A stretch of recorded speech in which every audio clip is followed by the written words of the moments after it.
Do you guys remember that Brad Pitt movie World War Z from a few years back? Well, it turns out Saber Interactive do, because they released World War Z the game on PS4 this year.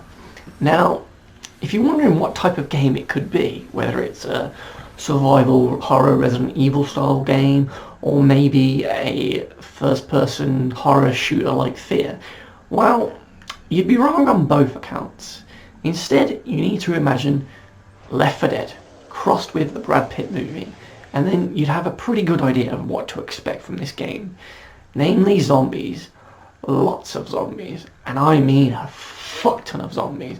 They will come at you from everywhere. And I mean everywhere. From the front, from behind, up high, up low, out of little vents, out of doors, anywhere you can think of, even out your fucking ass.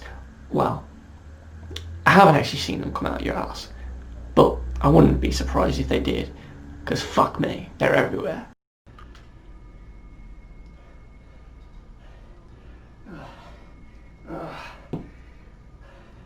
Oh, it feels so good.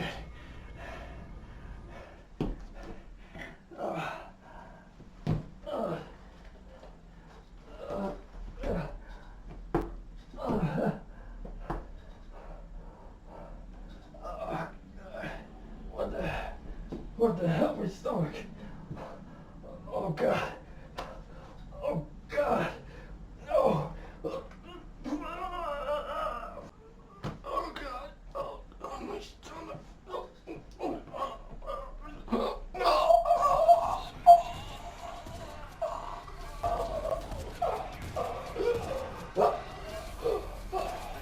The game's biggest unique selling point, if you ignore Days Gone, is the zombie horde and how many they put on screen at once. The first time this happens in the mall level, it's rather epic, and there is a mad sense of panic and tension as they climb up over the doors and charge at you all while you desperately try and defend your position.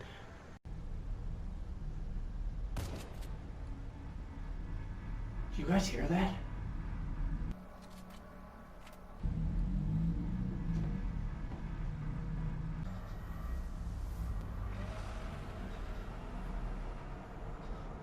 They're coming.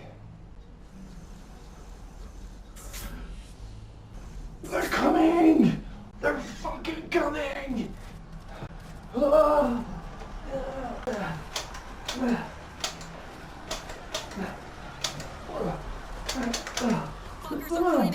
God damn it! Fucking zombies! They're back! Fucking back! Fucking goddamn fucking zombies!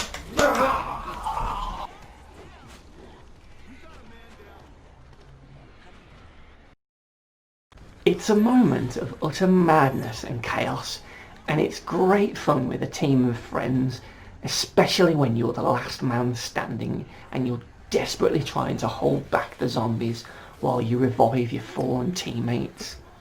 And even when you do all die, it's still really fun watching how the best laid plans quickly turn to shit when you're swarmed by a load of flesh-eating fucking zombies. These are often the best moments the game has to offer, with all 4 players working as a unit to try and survive the huge wave of zombies coming at them.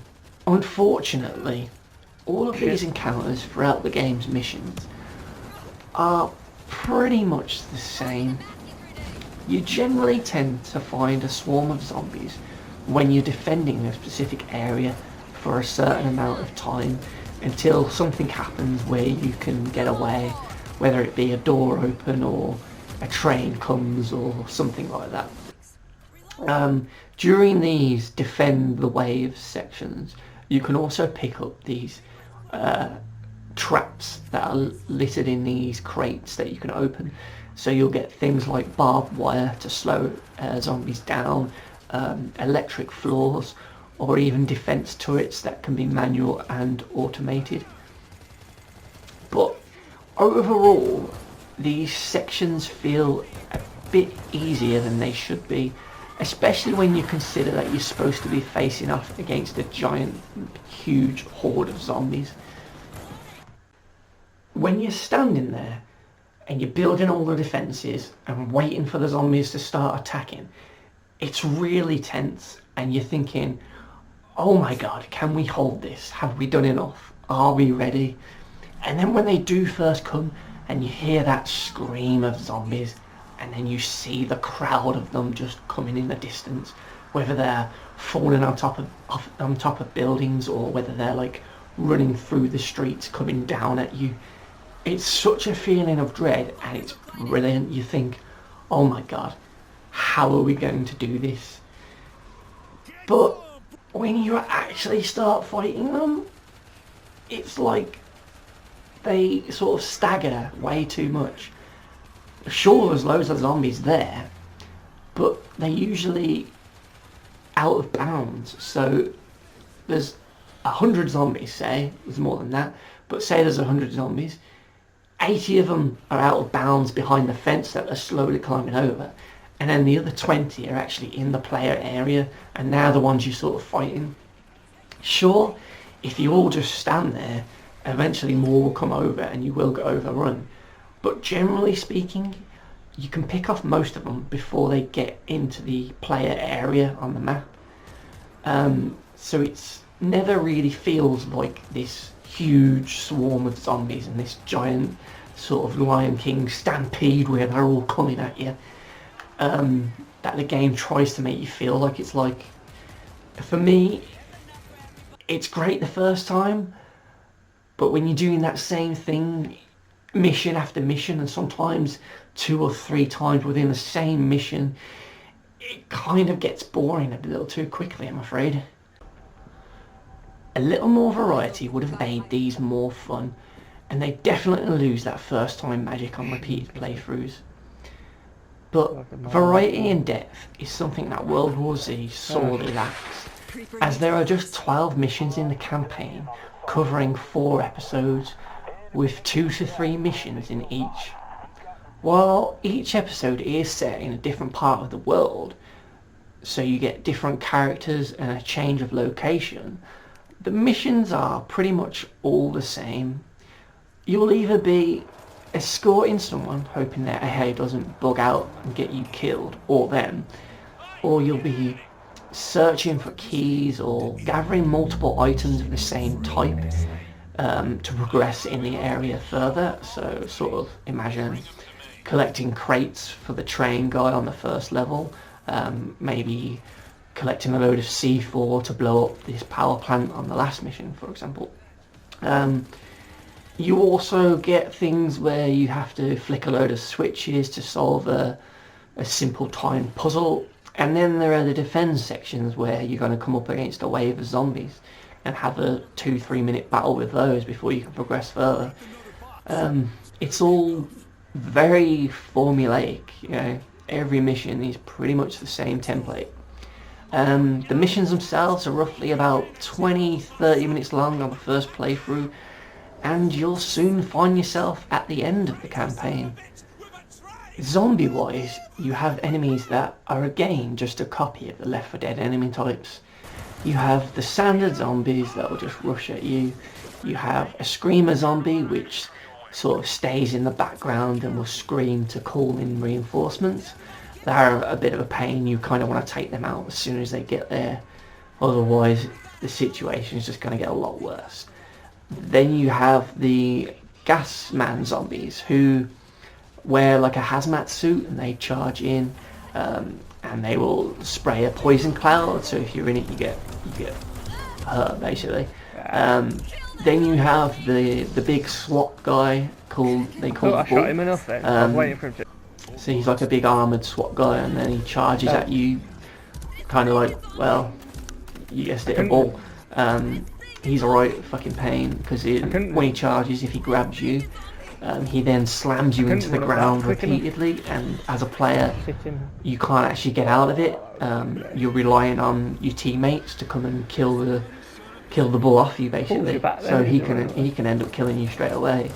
So he's quite annoying, but he's nowhere near as annoying as the final enemy type, which is the lurker. Now these little fuckers tend to sit crouched on corners, and they will jump out on you when you run past, pinning you to the ground, and like the bull, they will just slowly drain your health until you're dead, or until your teammates will save you.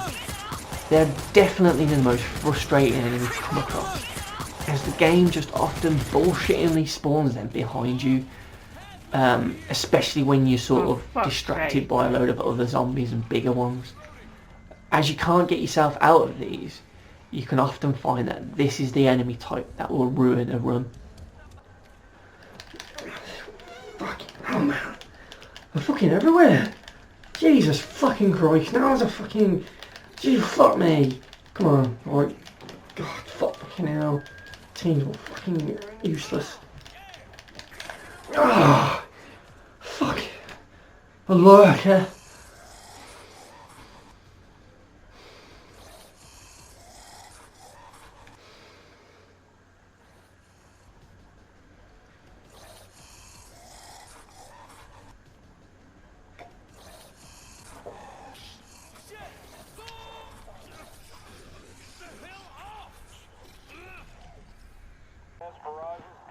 The game tries to balance the lack of content with its weapon and class leveling system, which it hopes will keep people playing longer. And it probably will, because it's an absolute fucking grind fest. It's the biggest fucking joke in this game. You see, each weapon has 5 levels, with each one improving the gun's stats, and number 5 being the absolute best that weapon can be. There are also multiple character classes for giving you a different type of player build, offering you perks that unlock with XP, and you can then purchase them with credits for completing missions. However, the amount of XP and credits you earn is fucking minimal, and there's so many fucking things to buy. Each class has thousands to spend on. Then you have the online classes to buy, then all the weapons. It's just a fucking joke. You want me to play longer? Give me actual content. Don't make it a bullshit grind, because that just pisses me off. So anyway, the different classes give you different abilities for each type of build that you have. So some may have more health, some can heal faster, others may have breaching charges on spawn so they can use it to open up better loot areas, or you may have weapons like smoke grenades or molotovs. Now, the smoke grenades on the Fixer class are extremely useful, as they temporarily mask your scent, so you're able to walk among the zombies undetected for several seconds, and this can be the difference between life and death in certain scenarios. Think The Walking Dead, only much less messier.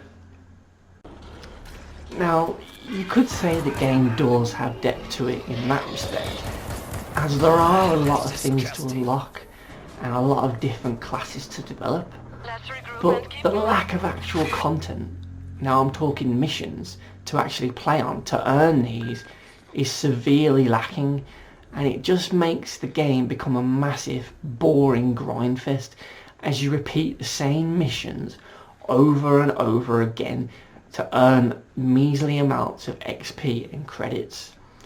Now, there are multiple difficulty levels in the game, and the higher ones do earn you more money, but when you've leveled up a class and then you switch to a basic level 1 class to level up that one now, you're not going to do it on insane, so you're then forced to go back to lower levels to slowly build up that character again until he's kind of more equipped and strong enough to do the insane, and it just becomes this real tedious fucking bore fest because there's just not enough there to justify this grind. And like I said earlier, it's made even worse by the recent 1.03 patch, which causes the weapons to not level properly to 5 until you buy each of the lower tier weapons, which just wastes even more money and time. Also, another fucking annoying thing about that patch was that they completely nerfed the AI, so now they're just fucking useless, especially if you're playing solo on insane, If you go down, those clowns ain't gonna get you up. It's game over, son. Try again. It's just bullshit, and it stinks of a developer desperately trying to keep hold of their player base. It annoyed me that much that I even tweeted the devs on the day of the release of that patch, and as expected I got no response. But let's at least hope that multiple people are complaining about this and they'll at least take it on board and maybe even address it in a future patch. Along with the campaign and its 4-player PvE co-op, there is also a player versus player multiplayer component too, with all your usual game types. It's pretty fun actually, and isn't the tacked on mode that I thought it would be, and you also level up your classes here, so there's even more grinding to be done. There's the typical modes such as deathmatch, team deathmatch, capture the base, those sort of things. It's all standard stuff that you've seen in other games. My main complaint with these modes though is the swarm, which just is a swarm of zombies that just rush in on the map at certain points during the game.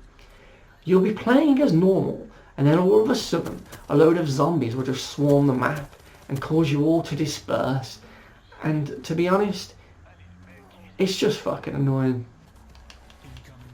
I got you now, motherfucker. That box is mine, you little bitch. Oh, fucking hell. Oh, the fucking zombies again, man. Jesus fucking Christ. Yeah, fucking break. God's fucking sake. To be honest, while I did enjoy the multiplayer mode, I always felt like the swarm just got in the way of a match, to be fair. And I think it would have worked better if they weren't in it, or if there was like one dedicated multiplayer mode for the swarm. I think that would have worked better, because otherwise for me they just get in the way. I just want a match where I'm killing humans, not having to deal with fucking zombies that just chase me and leave every other fucking cunt alone. That just fucking annoys me.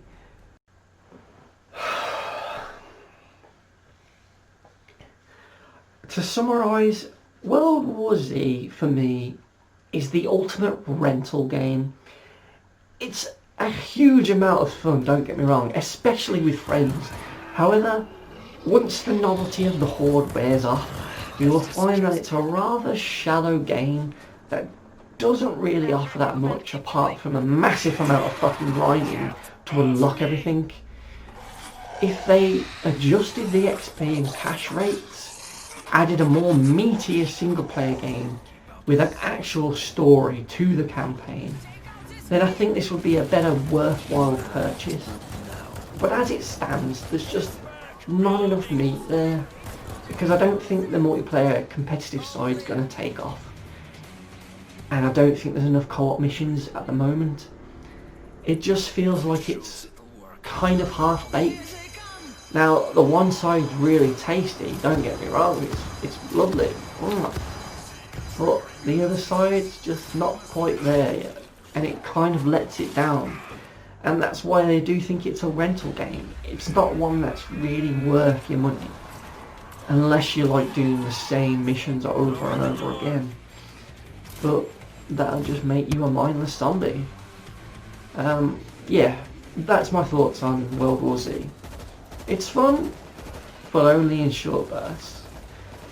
Thank you very much for watching this shorter review than normal. But yeah, I hope you still enjoyed it. Thank you very much for watching. Until next time, I've been Super Beanie-man, and this has been the World War Z review. See ya.